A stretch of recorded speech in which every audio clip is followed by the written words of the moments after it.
The young Navy SEAL nudged his buddy and pointed across the bar. "Hey, check out Grandpa over there. Think he's lost.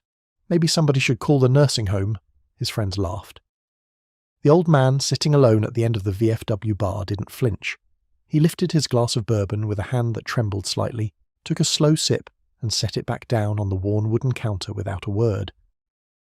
He'd been sitting there for 2 hours, hadn't spoken to anyone, hadn't needed to. But what those young operators didn't know was that the quiet old man in the faded flannel shirt had once walked through a door in Ramadi that no one else would touch, and the name he carried out of that darkness had become a ghost story whispered in briefing rooms from Virginia Beach to Coronado. If this story hits you, comment respect right now, because by the end, you'll understand why silence is the loudest thing a warrior can carry. His name was Earl Denton, 74 years old, lived alone in a small house about 6 miles from the VFW post in Norfolk, Virginia. He drove a rusted 2003 Ford Ranger with a cracked windshield and a bumper sticker so faded you couldn't read it anymore. It used to say, "The only easy day was yesterday." Earl came to the VFW every Thursday evening, same seat, same drink, same silence. The bartender, a retired Marine named Gus, knew to pour the maker's mark without asking. Earl would sit, drink slow, watch whatever game was on the television above the bar, and leave a $10 bill on the counter when he was done. He never talked about where he'd been, never wore a hat with his unit on it, never rolled up his sleeves where the scars would show. Most of the regulars at the post knew Earl was former military, but that was about it. He didn't advertise.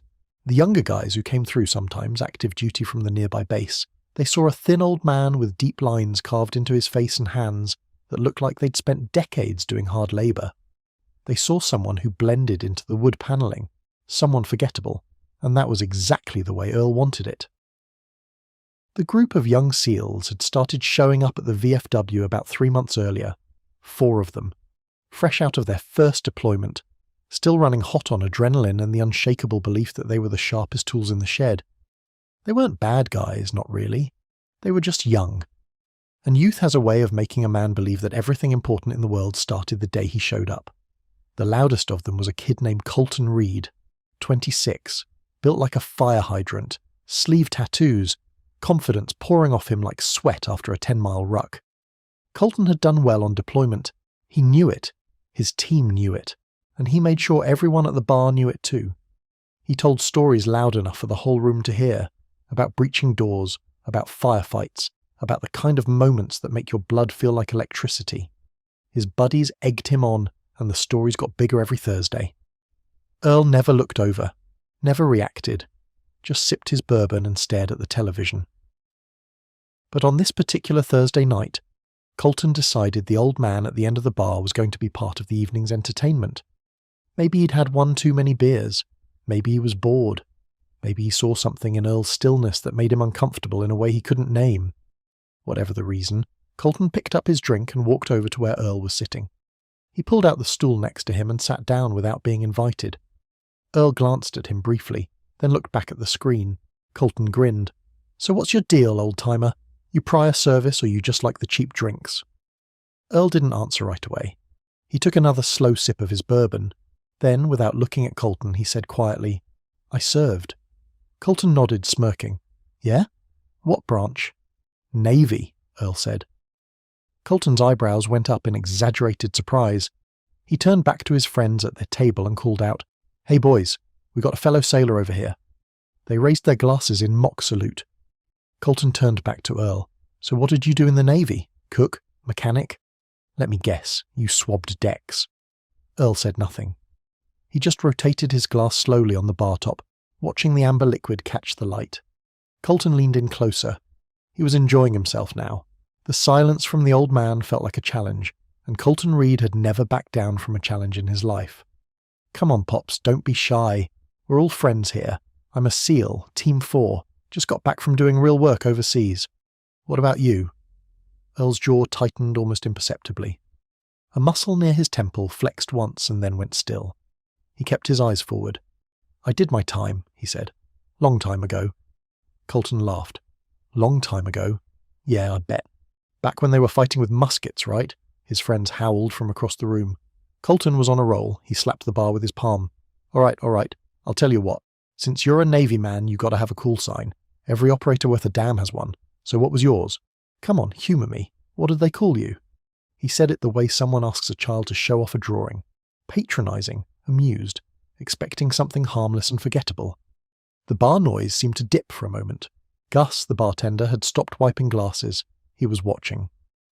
A couple of the older regulars at a nearby table had turned their heads.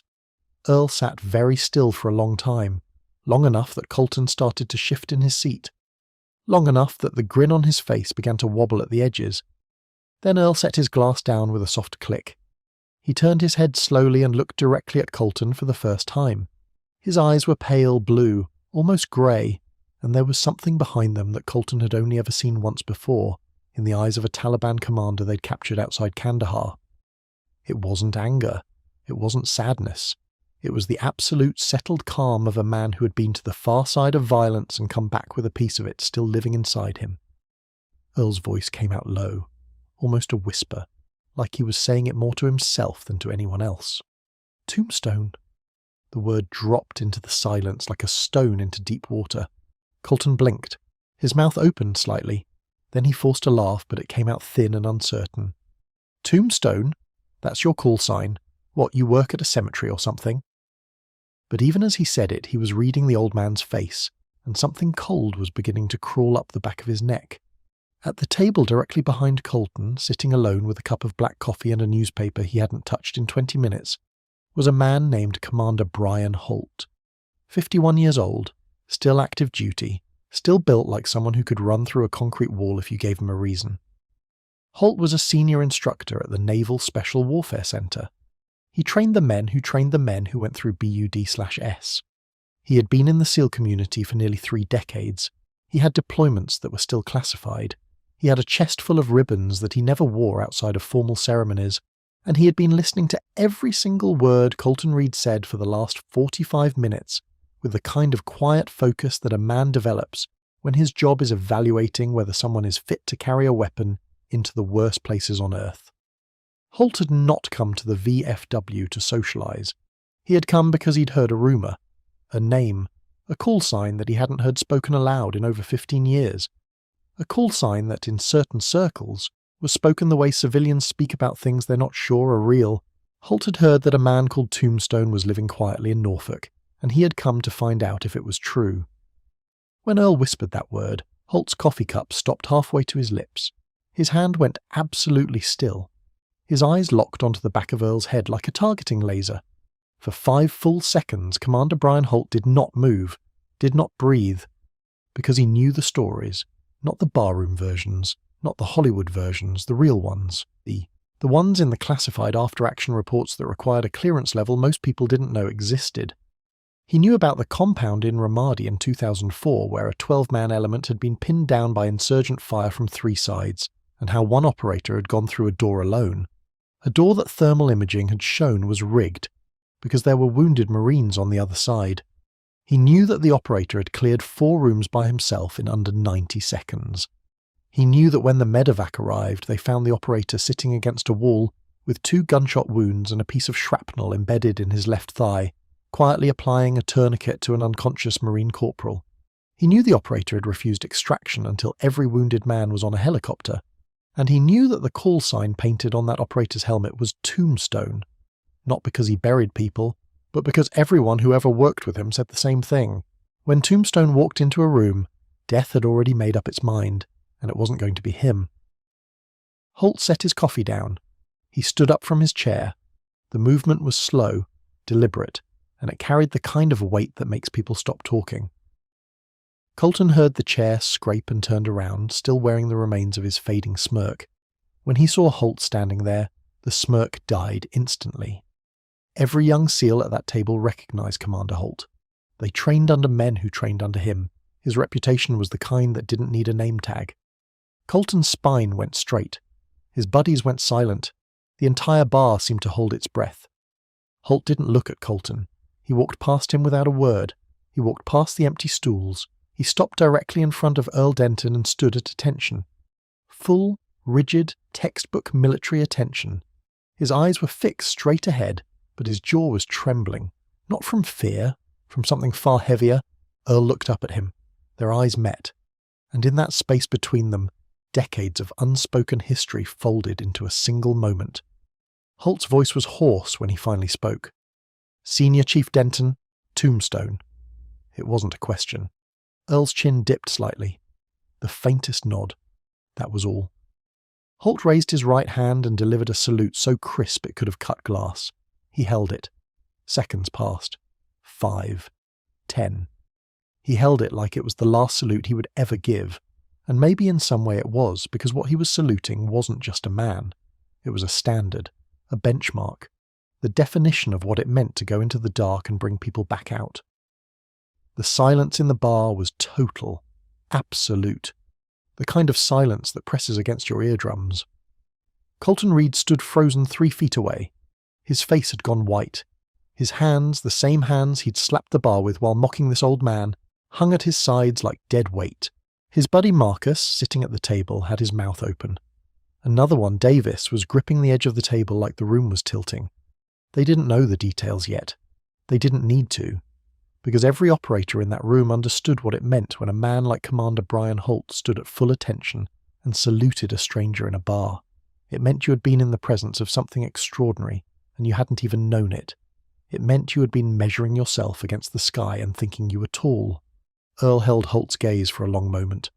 Then he raised his own hand slowly and returned the salute. His hand was steady. For the first time all evening, the tremor was gone. When both men lowered their hands, Holt pulled out the stool next to Earl and sat down. He said nothing for a while. Then quietly he said, "Ramadi, 2004, 3rd floor of that compound. I was the lieutenant on the perimeter that night.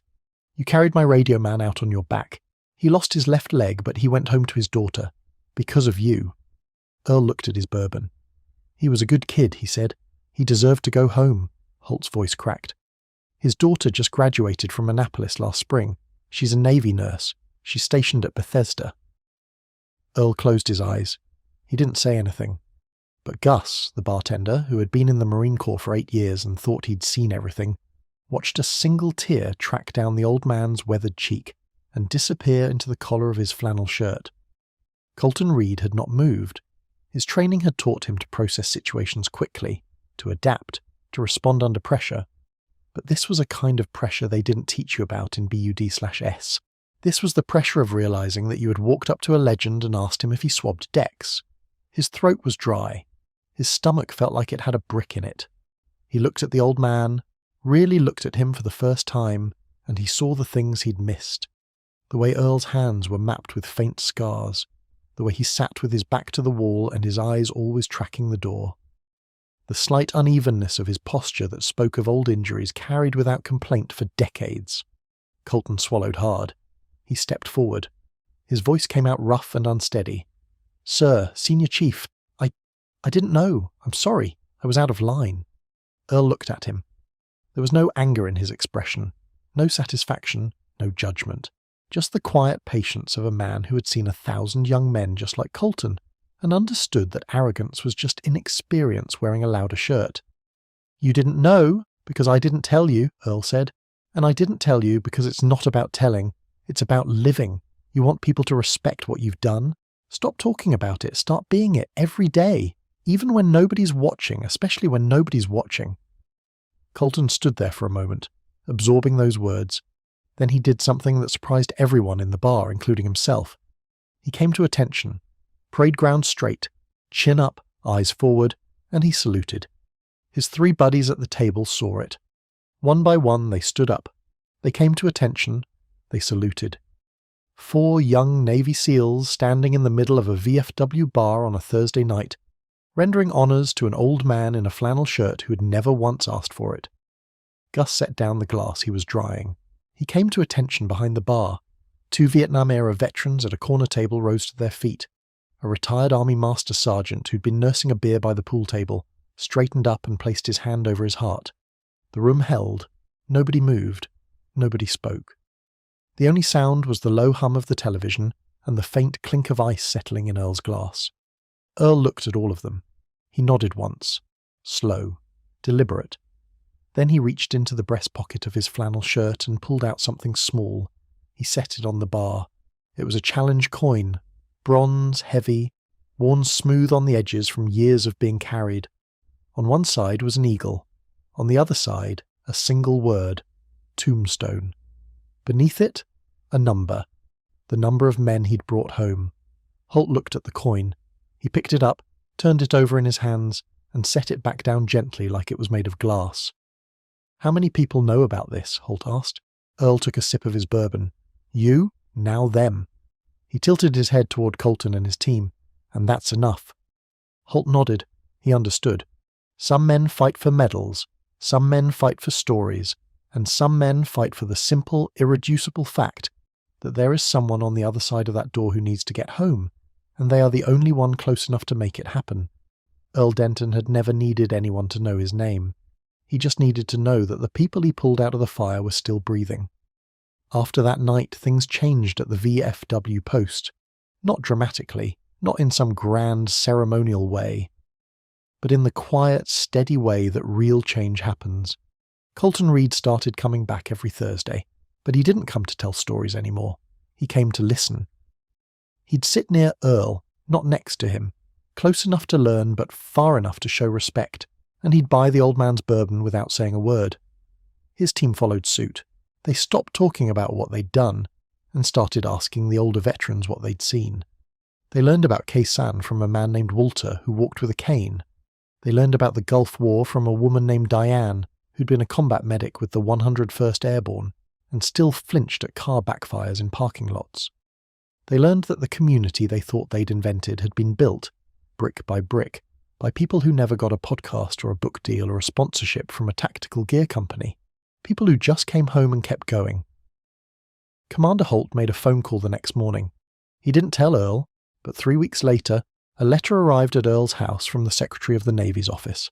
It informed him that his actions during Operation Phantom Fury and Ramadi were being formally reviewed for additional recognition. Earl read the letter, folded it, and put it in a drawer. He never mentioned it to anyone, but Gus found out through the grapevine, and the next Thursday there was a small brass plaque mounted on the wall behind Earl's usual seat. It didn't have his name on it. It didn't have his rank. It just said, "Reserved for Tombstone." Earl saw it when he sat down. He looked at Gus. Gus looked back. Neither of them said a word. Gus poured the maker's mark. Earl took a sip, and for the first time anyone could remember, the old man smiled. Colton Reed went on to serve 3 more deployments over the next 6 years. He earned a Bronze Star and a Purple Heart. He led his own team, and every single time he briefed his men before a mission, he told them the same thing. You want people to know who you are? Stop talking. Start being, even when nobody's watching, especially when nobody's watching. He never told them where he'd heard it. He didn't need to, because by then, it wasn't a quote anymore. It was a principle, and principles don't need attribution. They just need someone willing to carry them forward. Earl Denton continued coming to the VFW every Thursday for another 4 years. Same seat, same drink, same quiet dignity. When he passed away at 78, they found his challenge coin on the nightstand beside his bed, right next to a photograph of a young woman in a Navy nurse's uniform he'd never met but had made possible. His funeral was small, but Commander Holt was there. Colton Reed was there. Gus closed the bar for the day, and when they folded the flag and handed it to Earl's sister, the only family he had left, she said something that made every person in that chapel go still. She said, "He never told me what he did. He just said he helped some people get home." That was Earl Denton. That was Tombstone. Not the loudest man in the room. Not the one with the stories. The one who made sure other people lived long enough to tell theirs.